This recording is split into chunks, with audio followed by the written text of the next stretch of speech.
welcome back to Allotment Life. Thanks for joining me for another week on the plot. We've had a couple of days of temperatures over 30 degrees, so I haven't been able to get to the plot until it cools down. It's now 9:15 p.m. I've just arrived at the plot. Let's see what we can get done today. Here are the temperatures that we've managed to get to in the greenhouse. And everything in here is growing well. The sunflowers do often look like this after heat. After a long day of heat. However, after watering and a cool night, they'll be fine again and they'll look great tomorrow. Whilst we're in the greenhouse, let's pick some tomatoes. They're gradually coming through. Not too many to get today. Oh, there's another one. In last week's vlog, I explained how my sweet peas and peas were just dying off, and I thought it was because of the heat. Someone very helpfully left a comment suggesting that I cut the pea pods off of the sweet peas. I was aware that you needed to cut the flowers to encourage growth, but I didn't know that cutting the pods encouraged growth. So I'm going to get my snips out and do that now, because they just haven't enjoyed the heat at all. Right, let's get a few of these off. Last year I left all of the pods on so that I could save seeds for the following year. However, if that means I'm not getting as much of a floral display from the sweet peas, they can come off. You can just see they've all dried to a crisp, even though I've been watering them every day. Let's come back next week and see if that's made a difference. The next thing I want to do tonight is harvest my first early potatoes. They finished growing a couple of months ago, at which point I cut the tops off so that they couldn't get any disease.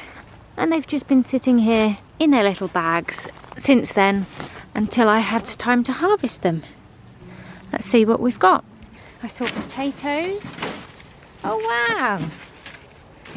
Nice.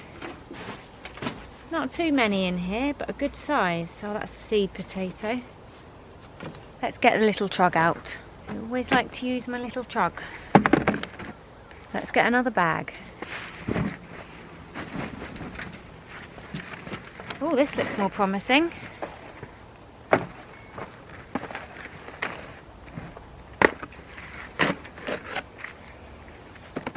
That's a good size for rockets.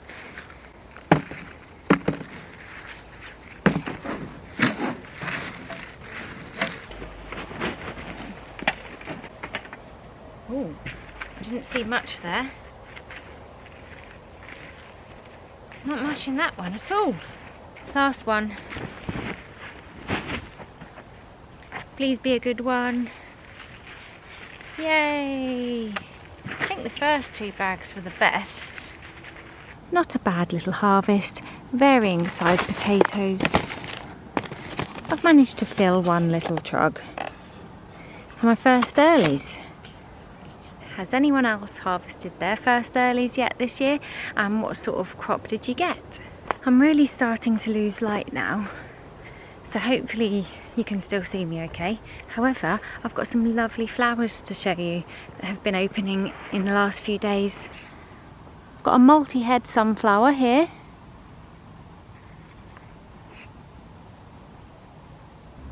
Pink dahlia.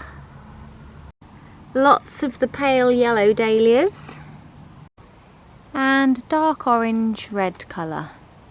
It seems that the flowers really like 30 degrees, even if not much else does. I've got some yellow courgette over here to pick. Let's see if I can do this without getting spiked. Great! We've also got the standard green in there, if I can get to it. Late night allotmenting. And right over here, a round courgette. I think that's enough courgettes for this evening. I am also going to grab a couple of spring onions whilst I'm down this end of the plot. I want the big one, but I want to leave the little one in. There we go. I'm not sure that I've shown you the asparagus peas recently, the ones with the beautiful red flowers. If you can just about see, the pods are starting to form. don't think they're big enough yet. I can see bees inside, but if I hold them up to the light, they're not quite big enough. So I'll give them a little bit longer. But I've really enjoyed growing these just because of the beautiful red flowers that keep appearing. I mustn't forget to pick the raspberries. They don't seem to mind the heat either.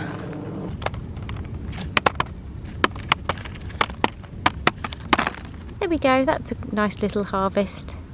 Before it gets too dark, let's go over what we've got today. 3 little tomatoes, just a few spring onions, 3 different types of courgette. I've never grown the yellow one before, but I have done the round one and your standard. A small amount of raspberries here, and a little truck full of potatoes. The camera's really struggling with the amount of light that we've got here, so I do apologise if this is slightly shorter than our normal vlogs. However, something is better than nothing. I've still managed to pick a few things, and you've had a quick catch up of what's been going on at the plot this week. The bonus of being here with poor light means that you can see my gorgeous little fox. Isn't that just adorable? My auntie gave me that fox and I absolutely love it, and I enjoy looking at it each evening. The fox cub is still around. I see it a lot between 9:30 and 10 at night. That's obviously the time that it likes to come out. And I will include a little bit of footage of the fox walking up to the water tank, standing on its hind legs and getting a little drink before walking off down the allotment plot. The footage was taken on my phone and it is a little bit dark, but still, even the thought of it is adorable. Thank you all so much for watching. I apologise again that it's a little bit of a shorter vlog this week. I hope that you still enjoyed it. I'll be back again next week when the temperatures are going up again. But hopefully work won't be as busy, so I'll be able to get here at a more suitable time. Enjoy the wildlife camera footage that's coming up next, and I'll see you again next week.